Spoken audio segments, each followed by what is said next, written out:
universe is a sphere encased by successive coverings of the elements earth, water, fire, air, ether, intelligence, and ego.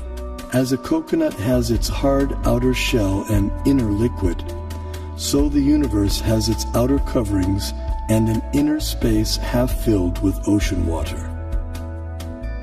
On that ocean, another Vishnu expansion reclined on a serpent bed while being massaged by his consort Lakshmi.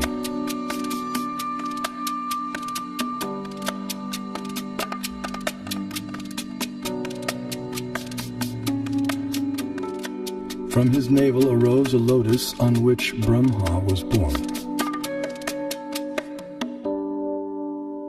Initially, the universe was pitch dark and Brahma engaged in meditation.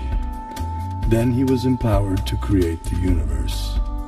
This account of creation may appear fantastic to some, but modern scientific theories also require fantastic leaps of faith to explain the origin of the universe.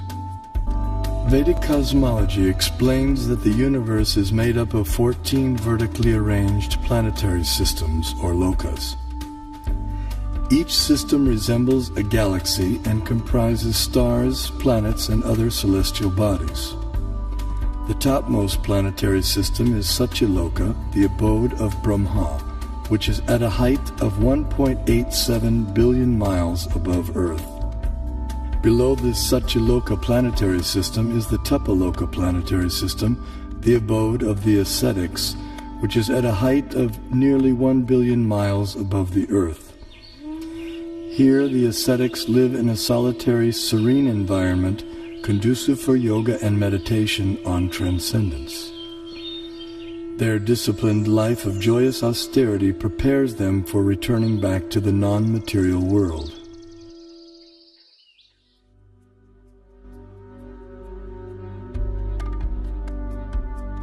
As we move down from Tapaloka, we pass through Maharloka and Janaloka until we reach the Svargaloka planetary system, also known as heaven. And then from the center of the dome, a chandelier, which shows the planets according to the Vedic version. This planet is a star, is rotating from east to west, and it is hanging like the chandelier, getting shelter of the pole star, that we can see every night. That the pole star or the North Star remains fixed and does not orbit in the sky is well known to astronomers and sailors alike. Less known is the fact that the pole star rotates powerfully on its own axis. The ancient Vedic text called Matsya Purana explains, the planets and stars are all attached to the pole star by invisible astral cords of wind called pravaha. The revolution of the pole star causes the orbital motion of other planets and stars. Through meditation, yogic astronomers visualize the planets and stars as different parts of the body of Shishumar, the transcendental dolphin. The pole star, the topmost of the heavenly planets, is like the capital of the middle universe. Here, the third form of Vishnu resides on an ocean of milk.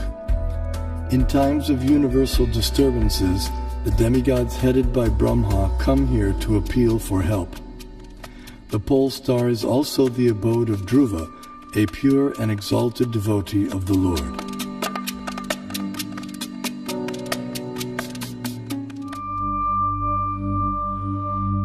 The Vedic geocentric model explains how the sun moves around the pole star, situated vertically above Earth's north pole.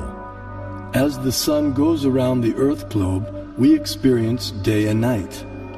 The stationary Earth, unlike the pole star, does not revolve on its own axis, though it is slightly tilted toward the pole star. During summer in the northern hemisphere, the North Pole experiences 6 months of daylight. Conversely, during summer in the southern hemisphere, the South Pole experiences 6 months of daylight. These 6-month periods correspond to a day and night for the demigods living in the heavenly planetary system. Vedic cosmology accounts for this phenomena by the vertical motion of the sun, technically called Uttarayana and Dakshinayana. The sun moves upward on an incline for half a year and then downward for the next half.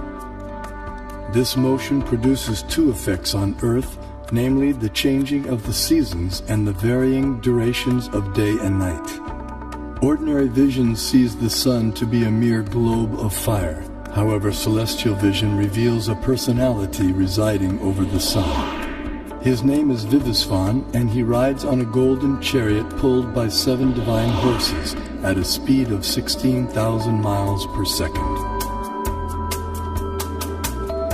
The chariot has one wheel which moves on celestial Manasottara mountain.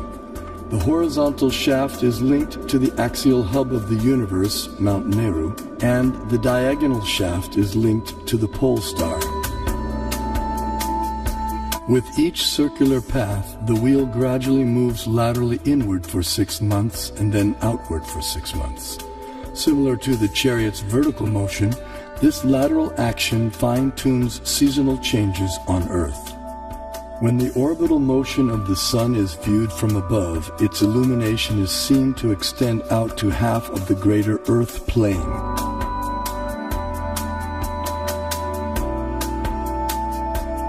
During its orbit, the sun passes over the 4 cities situated in the 4 cardinal directions. The city over which the sun is passing experiences noon, and the city in the opposite direction experiences midnight. The 2 other cities experience sunrise and sunset. Although Bhumandala literally means the circle or mandala of the earth, it has little in common with the earth on which we stand. The diameter of Bhumandala is given in the Bhagavatam, and it is about the size of the orbit of Uranus. Bhumandala is divided into a series of geographic features called oceans and islands. But these are geometrically perfect rings of cosmic size with no resemblance to irregular earthly continents. In the center of Bhumandala is the circular island of Jambudvip, with 9 subdivisions called Varshas. These include Bharatavarsha, which can be understood in one sense as India, and in another as the total area inhabited by ordinary human beings. Jambudvip is centered on the geometrically shaped Sumeru mountain, which represents the world axis and is surmounted by the city of Brahma, the universal creator. The Bhagavatam presents astronomy in geographical and mythological language, and the mode of presentation is different from the familiar modern approach. Although the Earth disk of Bhumandala may look naively unrealistic, careful study shows that the Bhagavatam uses it to represent at least 4 different reasonable and consistent models. Vishnu Purana also describes the earth as Bharatkanda and gives its diameter as 8,000 miles. The earth is also referred to by the name Bharatkanda in the invocation Sankalpa mantra chanted by Brahmana priests since time immemorial up until the present day. Jambudvipe Bharatavarshe Bharatakande Meroho Dakshine Pash. Vedic cosmology gives descriptions of the entire cosmos, including its subtle features. Perception and access to these subtle features, however, requires karmic qualification. Consequently, much of the cosmos described earlier, as well as parts of the cosmography about to be described, are imperceptible and inaccessible to us earthly inhabitants. Bharatkanda is one of the 9 islands of the larger and originally bow-shaped Bharatvarsha, which was divided by the sons of Sagara. Being completely surrounded by water, the islands are mutually unreachable. In the Vedas, Bharatkanda, our earth, is also referred to by other names such as Sudarshan Dvip, Kumarika Dvip, and Navadvip, etc.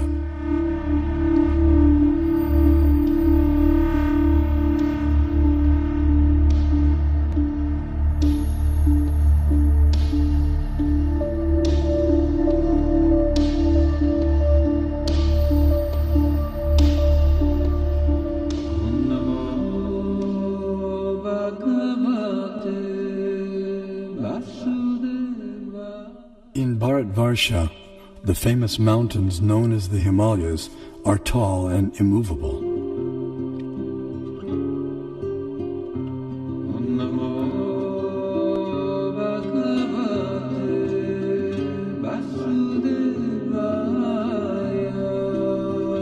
Here we find an abode of Lord Shiva, the greatest of the demigods.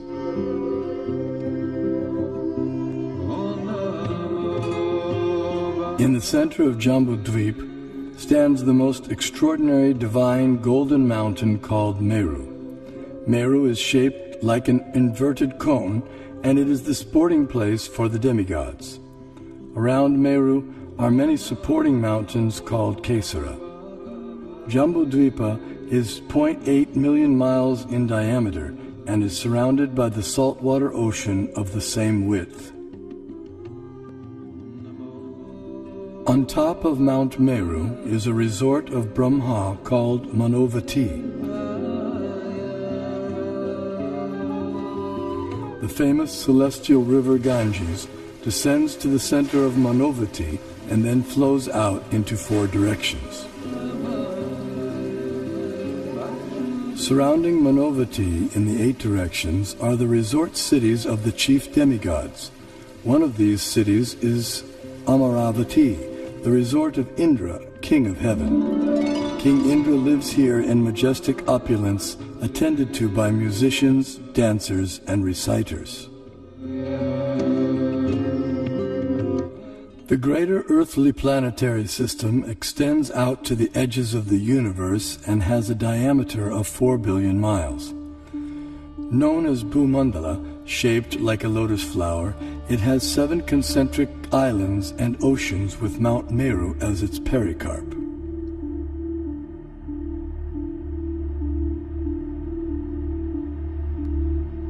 The 7 oceans respectively contain salt water, sugarcane juice, liquor, clarified butter, milk, emulsified yogurt, and sweet drinking water.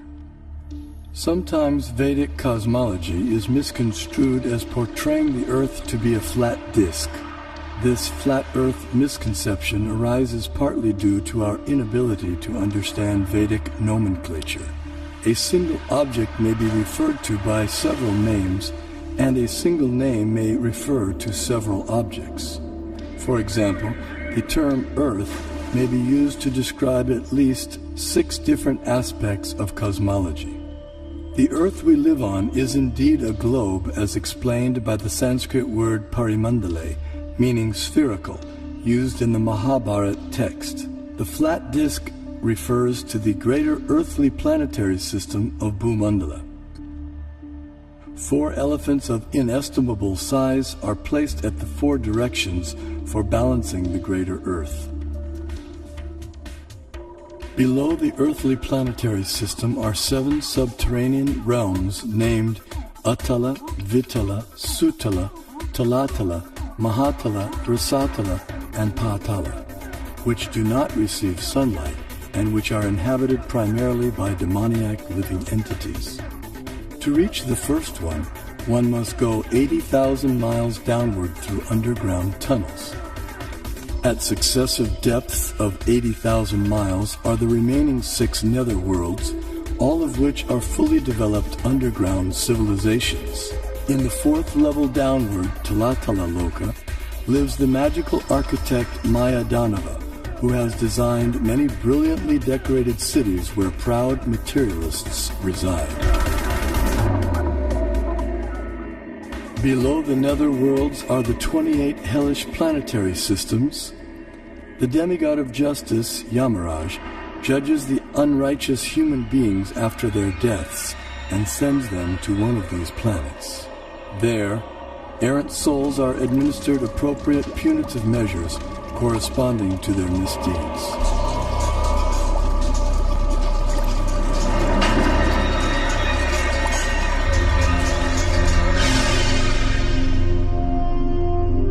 The earthly and subterranean planetary systems rest upon one of the hoods of the gigantic divine serpent, Shesha.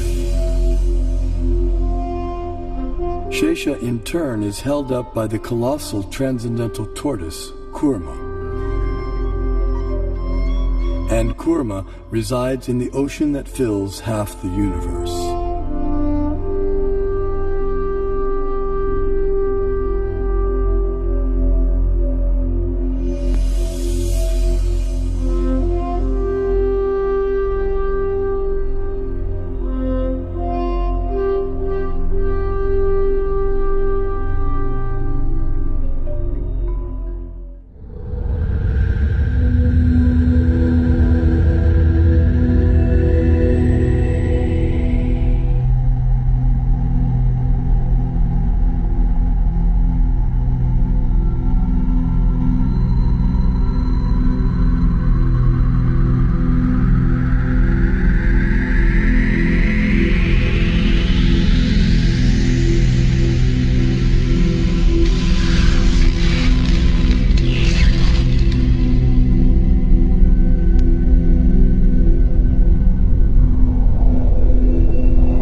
शशिवर्णं चतुर्भुजं प्रसन्नवदनं ध्यायेत् सर्वविघ्नोपशान्तये व्यासं वसिष्ठनप्तारं शक्तेः पौत्रमकल्मषम् पराशरात्मजं वन्दे शुक